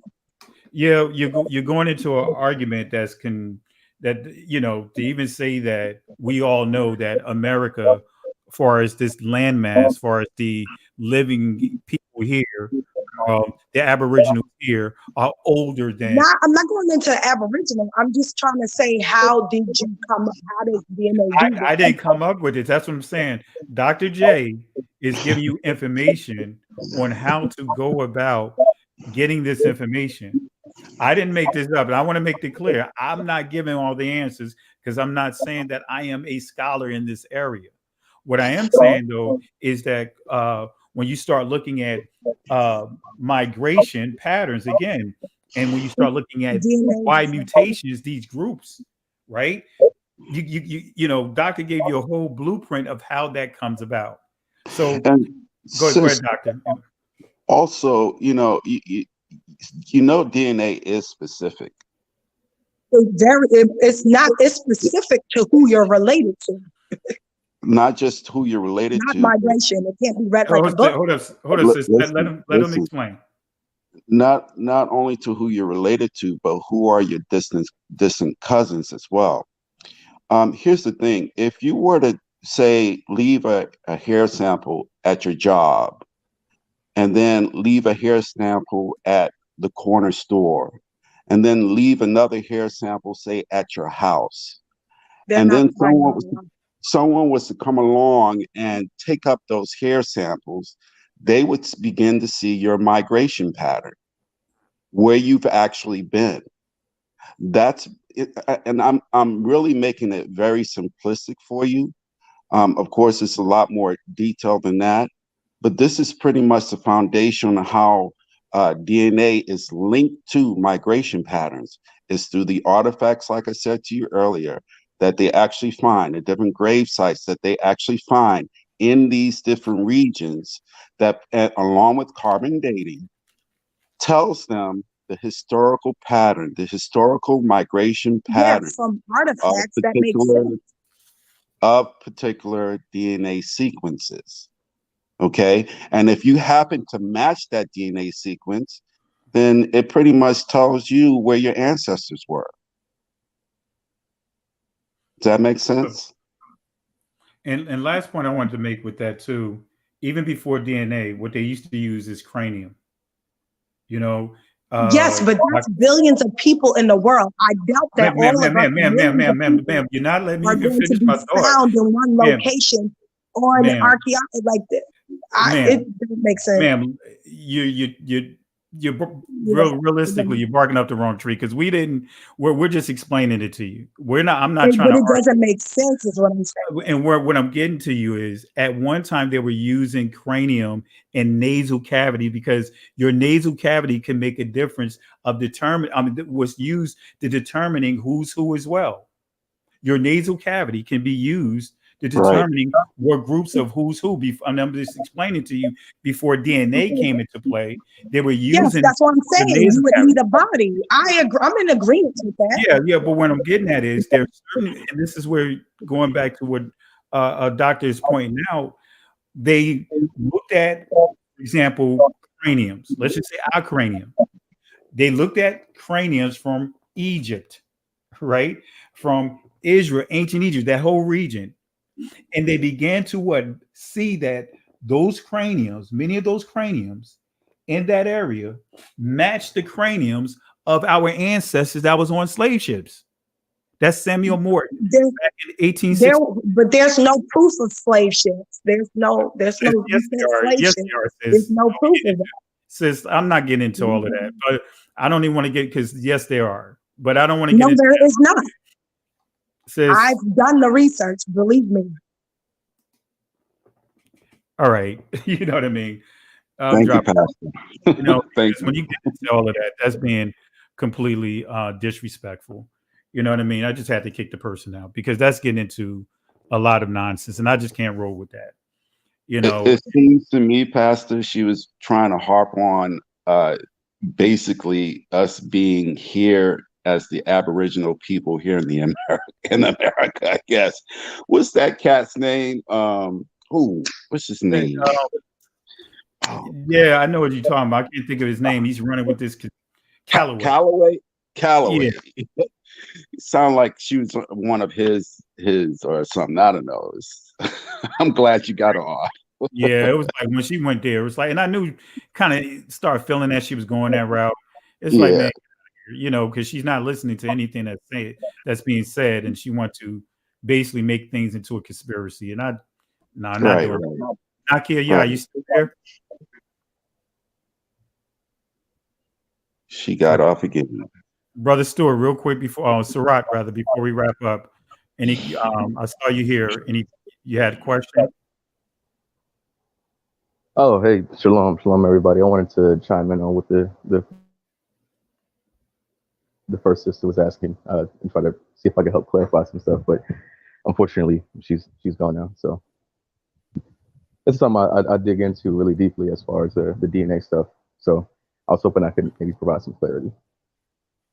Yeah, I just think that with no matter what you would bring to the table, uh, just based upon her comments, she just wanted to. She don't believe in DNA, and she believed that as she pointed out, no ships existed, and basically we're going off the notion that we all originated from America. Right. Yeah, yeah, it's unfortunate. Well, first and foremost, I want to just say thank you. I've been listening or watching some of you guys' videos as of late, enjoying what you're putting out and everything like that. Keep up the good work. If I could just add just this bit to the conversation. If the sister's still on, if she's still listening, I would encourage her to look up YAP DNA, YAP. That's Y allele haplotype, or I'm sorry, Y allele pattern DNA, YAP DNA. It's only found in two groups of people. That's people with Y DNA haplogroups and EY DNA haplogroups. What they were able to determine from that is that people with EY DNA haplogroups actually originate in the Middle East and migrated from the Middle East into the interior of Africa. And so we can actually see, as the brother was speaking before, the pattern of migration by seeing what happened with this polymorphism. That's what's called a polymorphism. That only exists in people that have EY DNA haplogroups. And from that polymorphism, you can see the migration from the Middle East into the interior of Africa to where we were taken, obviously, into the transatlantic slave trade. So when we do analysis of DNA, especially of Black American people, the vast majority of us fall under the E1B1A banner. E1B1A is a designation of the phylogenetic tree. The phylogenetic tree basically has all the DNA that exists in the world. So if you get very specific, each iteration of each letter in the phylogenetic tree gets more and more specific to a certain type or group of people. So you have A through Q, right? And you can get down to A1, A2, A3. Once again, it gets more and more specific. I won't go into all of the details, but it gets more and more specific and drills down into a certain specific group of people. Now, Black Americans being E1B1A, we fall under the E1B1 banner. That's a very specific. I mean, each time you add a letter or a number to it, it gets drilled down into a very small sample size. So what we have is a very small sample size for a very vast group. Now, if we go into some of the documentation, history, and everything like that we can look into, we can see that that small group comes from the people of Wida, who are called Judah, and of course, were brought over to the United States of America as such and were identified as the Jews in the old writings. You can see, it belongs to the Igbo. It belongs to these very specific groups, including the tribe of Dan. I would encourage her to look up the African tribe of Dan. There's actually an African tribe called the tribe of Dan today in Africa. And the other alternative name is Yakuba, which means Jacob, right? These people are of the Ivory Coast, ivory being a corruption of the word Ivri, which means Hebrew, right? Because the word ivory was Elfenbein before. Yeah, and to that point, my brother, and with the lady that was on here, she wouldn't listen to any of that. I'm just being real with you. Because doctor explained, tried to put it in simplest terms, and she just rejected it. Even with trying to explain to her that before they even had DNA, they used to use craniums, especially your nasal cavity. She rejected all of that. You know what I mean? So it's no matter what we were trying to say, and doctor, just like yourself, was really putting it in layman's terms, and she rejected it. And then to get into all the discussions of, hey, there was no slave ships, prove that there was slave ships. It's like, come on now, do we really have to go through that? The nice thing about slave ships is they're made of wood, so they're biodegradable. Well, even then, so many people don't even understand a lot of those slave ships, they were actually considered cargo ships. And many of them is right in front of us.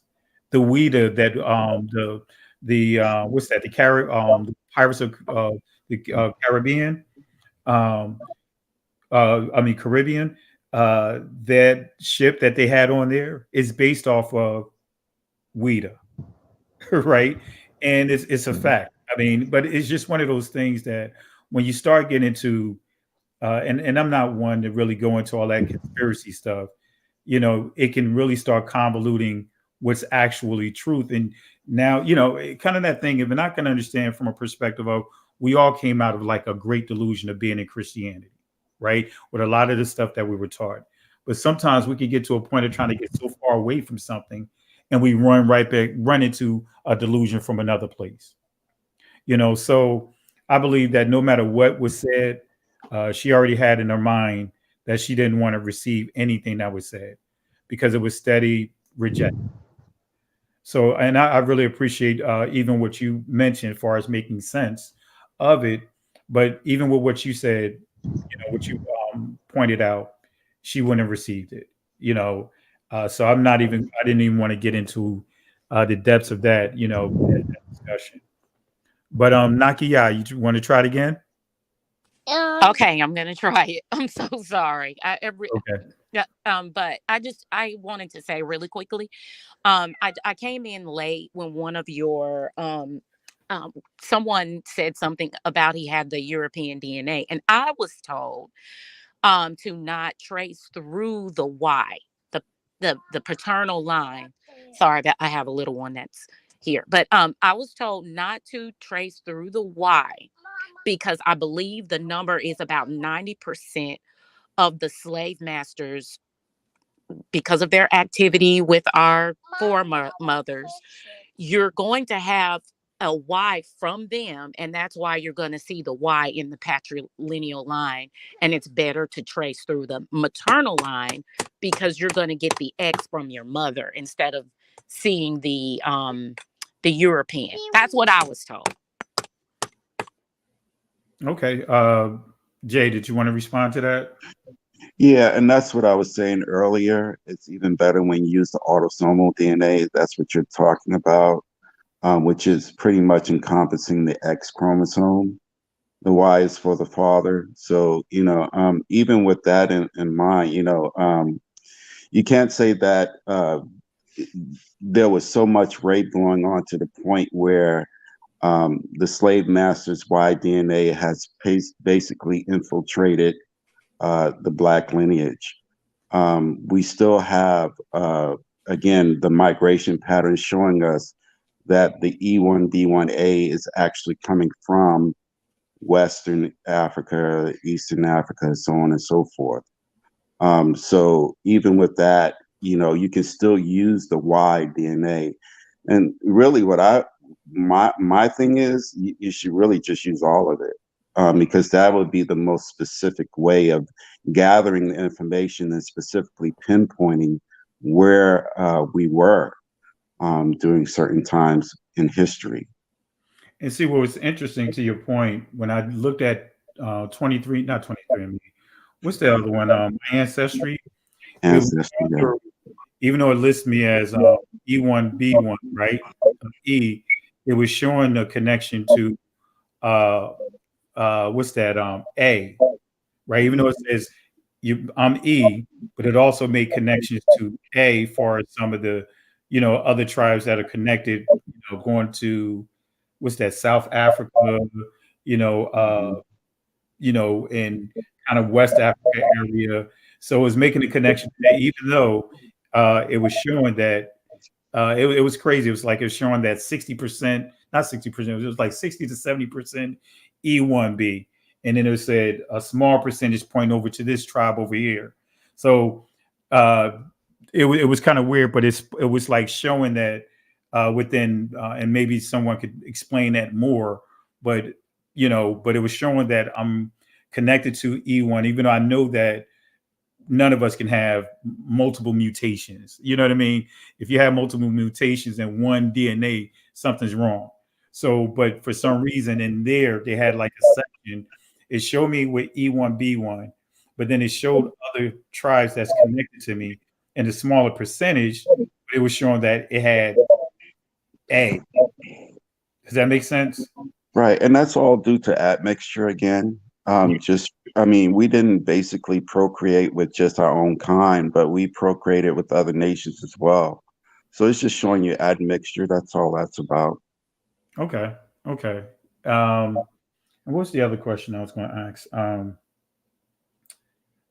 think that's it. But again, I really appreciate you guys for jumping on and giving clarity, and even Nakia Ya, your question that you asked, because again, uh, you know, with the information that's coming out, and I'm not trying to minimize the importance of or the technology itself, but we all know with every form of technology, it continues to evolve.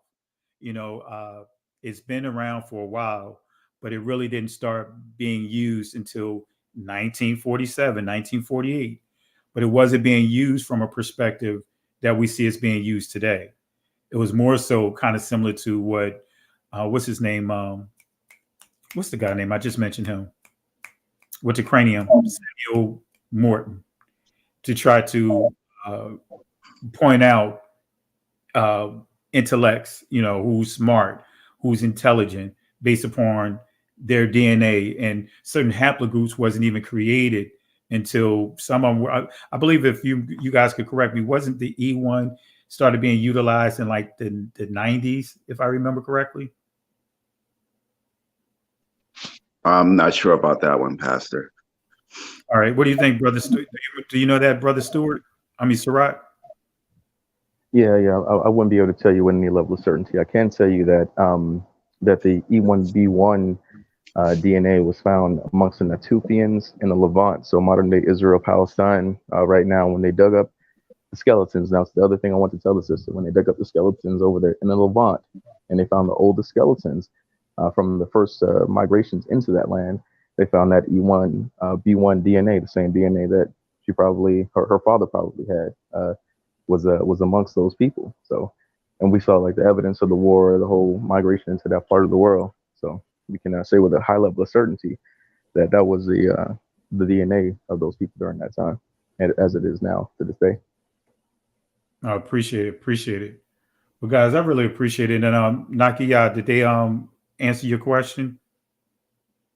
Yes, thank you so much. I really appreciate it. I just wanted to know because I haven't done the DNA just yet, but I plan on doing the DNA, and I'm gonna do both lines just to make sure. Yeah, and the good thing about it, like what I've done, I've used multiple. I've used five, believe it or not, but I did that just kind of with that two or three witnesses. I just want to see what's one is saying and compare that information to the other output is saying. Because you when you hear some of the stories, people are getting different stories when they actually um, you know, start looking at their DNA results. They're saying, hey, one group is saying one thing, another group is saying another thing.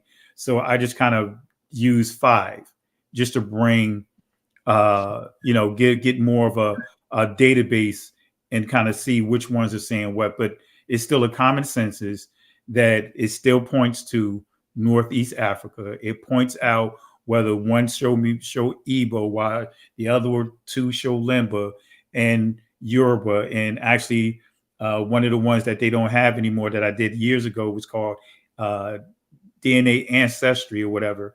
That was telling me straight up that I'm Israel. So I have a few of them that I use, but again, it's more so just kind of like the scripture says, two or three witnesses. So I would say if you're going to use one, just get information from multiple. I'm gonna try. Also, have you guys heard anything good about my African ancestry? I've been researching that one.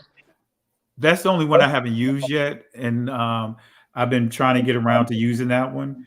Have you guys, Dr. J or Brother Surratt, have you guys heard about that one?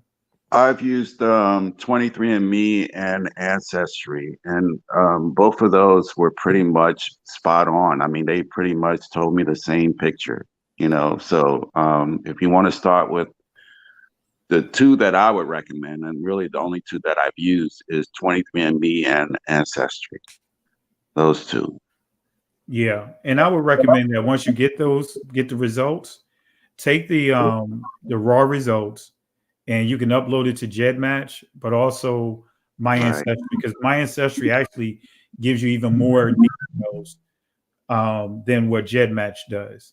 And you can actually it points you to like Brother Stewart pointed out and Dr. J pointed out,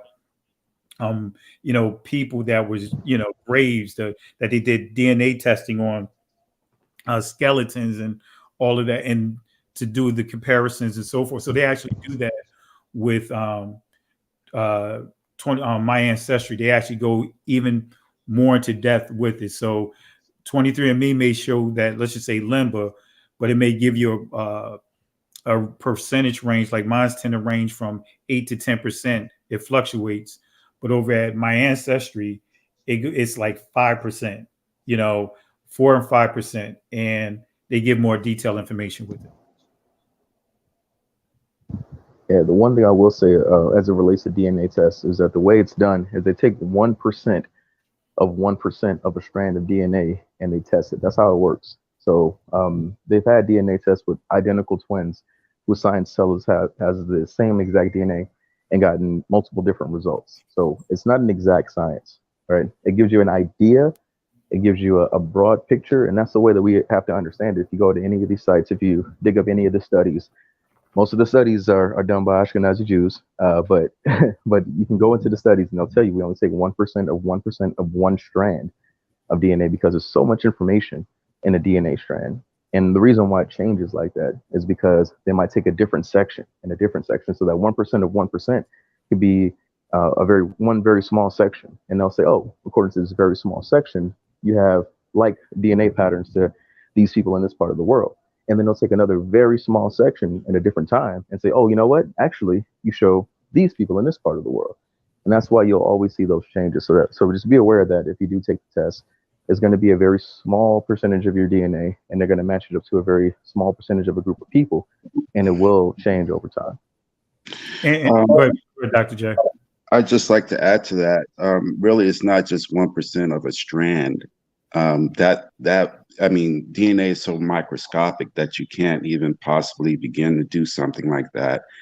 When they say 1%, they're talking about 1% of the sample size that they're actually using to decode or analyze the sequence. So, be careful with saying 1% of a strand. Right. I'm sorry. That's a better way of explaining it. Maybe I didn't explain it very well. Appreciate it. And again, that's why I made it clear that I'm not saying that DNA is 100%, but it's how you use it that you can get some key information from. If someone's going to tell me that I'm not connected to Israel and to prove it by way of DNA, all right, here's my DNA. Now what? But unfortunately, where we are right now, our community is the only community that is getting raked through the coal with all kinds of conspiracy theories to say that we're not the people of the book. We're not the one that created GEDmatch. We're not the one that created 23andMe and none of these. We don't own any of this. And as I pointed out with the Ashkenazi Jewish community, in a nutshell, what they did to the Limbas, they kept trying to tweak the DNA test to make the results go down. But every time they did that, it kept increasing. It went from 24% all the way up to the third time, 75%. Right. And, Pastor, when you put all of the pieces of the puzzle together, it makes sense. You get what I'm saying? It's not like you can just possibly just do a DNA analysis and say, okay, this is Israel. All of the pieces of the puzzle have to clearly fit together. And when I say pieces of the puzzle, I mean like the DNA analysis, the migration patterns, history itself, biblical scripture as well. All of these things have to be thrown in the mix to identify who Israel is, not just one particular section of it or one particular area. Absolutely. And that's the point that I want to make to the sister, that look, you have to look at it for what it is. We're not saying that it's perfect, as Brother Surratt pointed out. We're not saying that it's perfect, but hey, they used it enough to determine who's the baby daddy. So it has some, It has some credence to it, that you can use it. But we do know that, as Brother Surratt pointed out, we don't have the power to manipulate any of this. But my point that I'm making that I want to be clear on, you have these other groups trying to argue by going, they pulled up one of my results that I shared and trying to say that I'm not Israel. But here it is. I show an article from the Jewish community stating that the Ashkenazi Jews, which is like 80%, 90% of that entire community, their highest result would be less than 1%. Here it is. Even if we just go off of percentages, if 23andMe says my DNA specifies, let's just say 34, 35% connected to the Igbos, guess what? That's more than, and they've been confirmed to be Israelites. That's much higher than any of these groups, Jewish groups, as we know them. That's my point that I was making. Limba, whatever ones that coming up in our DNA, that's still going to give you a much higher percentage than a 1% to less than 1%. Any thoughts before we wrap up?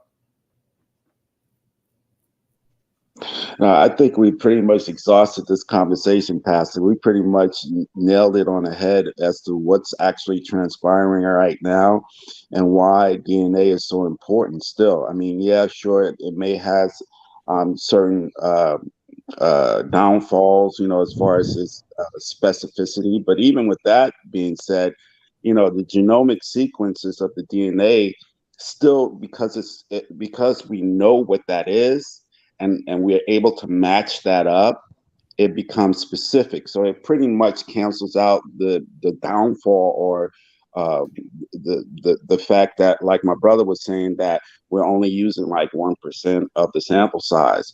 It's real. DNA is that specific. When it takes that sequence to match another sequence. You get what I'm saying? That's how specific it is.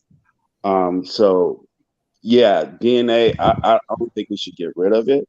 If anything, I say we should incorporate it into identifying who we are, where we came from, so on and so forth, our actual history and migration patterns.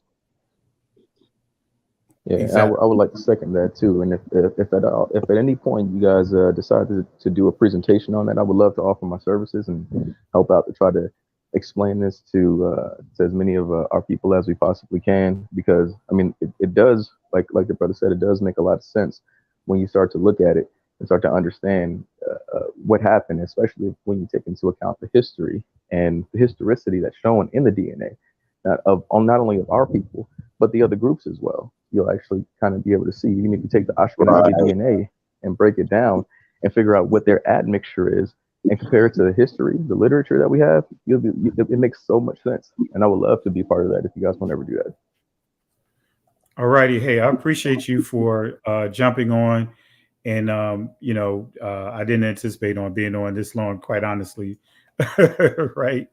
But you know how it goes. Sometimes discussions go a lot longer than anticipated. But I just want to at least, address something that's going on now, a new argument that's out there of what I call this low swinging fruit group of people trying to use to try to manipulate or interpolate, so to speak, results to try to make it appear to be something that they want it to be versus what it actually says. So I just want to, just touch on that, and definitely appreciate you guys for your expertise. And that's why, hey, I appreciate Dr. J jumping on, and Brother Sarai Brent, appreciate you guys for jumping on. And I'm not saying that I am a DNA expert, because I'm not. I know enough, you know what I mean, to hold an argument, but I'm not into the weeds like you guys are. Go ahead, Dr. J. Absolutely. Anytime, Pastor. I'm here to support you. Absolutely. We really appreciate you guys. And maybe we'll just schedule a time and we talk more about the DNA, even going even further with understanding DNA distances. I know I've dealt with that before, but if you guys want to be part of that, I'll schedule it and we'll just talk about that more. But again, family, we just want to make it clear. There's more to proving that we're the people that both than just DNA. But that is, as Dr. J pointed out and Brother Sarai pointed out, is definitely a good tool to use, but there's more than just DNA. You know, and that's what when we start looking at before DNA was being used, they had 4 steps that they went through to confirm, and they used those steps to confirm so many of our ancestors to be people of the book. You're going to say something, Dr. J?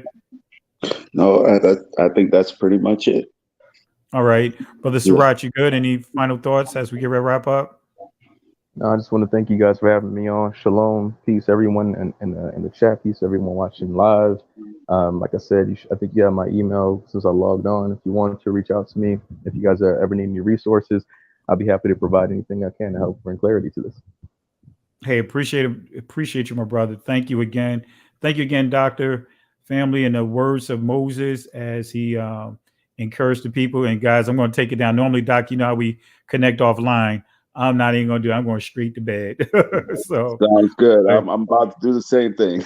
Yeah. So I want to just say to everyone, you know, the words of Moses as he encouraged the children of Israel in Exodus chapter 14, verse 13 and 14, when they were dealing with opposition, the Egyptians trying to bring them back into their past.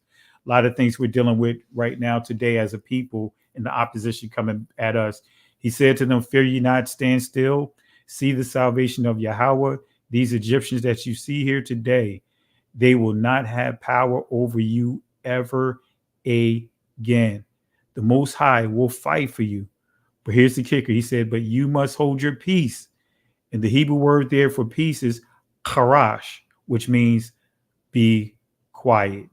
Can't go back, can't stay here. Keep moving forward. Shalom.